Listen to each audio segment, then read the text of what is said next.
Bonjour à tous et bienvenue sur notre chaîne. Aujourd'hui, nous allons traiter d'un sujet qui a fait frémir la communauté de danse de Los Angeles, l'affaire du meurtre de Stabbing James. Une soirée de danse électro, une ambiance festive, mais un événement tragique qui va venir assombrir la nuit. Stabbing James, un danseur professionnel de renom, a été retrouvé mort sur la piste de danse, poignardé à plusieurs reprises. Dans cette vidéo, nous allons vous raconter le déroulement de cette enquête et toutes les pistes suivies par la police pour découvrir le ou les coupables. Nous vous promettons une enquête passionnante et pleine de rebondissements. Restez donc avec nous jusqu'à la fin et n'oubliez pas de vous abonner à notre chaîne, de liker la vidéo, et de laisser vos commentaires. Nous sommes impatients de savoir ce que vous en pensez. Salut à tous les amateurs de mystères et d'histoires criminelles. Aujourd'hui, nous allons parler de l'affaire du meurtre de Stabbing James, qui a secoué la ville il y a quelques années. Cette affaire est restée sans réponse pendant des mois et a suscité beaucoup d'interrogations chez les enquêteurs comme chez le grand public.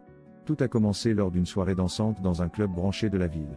Stabbing James était un célèbre DJ qui avait été engagé pour animer la soirée. Tout se passait bien jusqu'à ce qu'un cri retentisse dans la foule, quelqu'un avait été poignardé sur la piste de danse. La panique s'est emparée des invités et tout le monde s'est précipité vers les sorties.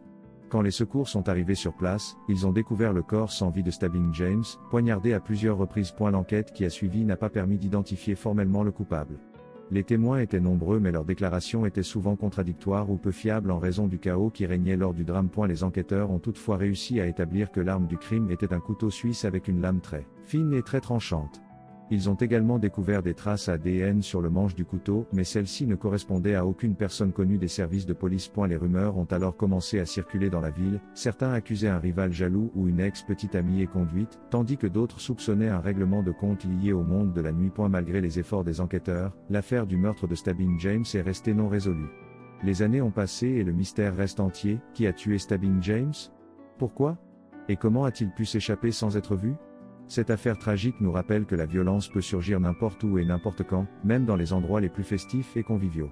Elle nous montre également à quel point il est difficile pour les enquêteurs de résoudre certains crimes, malgré tous leurs efforts. Nous espérons que cet article vous aura captivé et vous aura donné matière à réflexion sur cette affaire mystérieuse. N'hésitez pas à partager vos théories ou vos impressions dans les commentaires.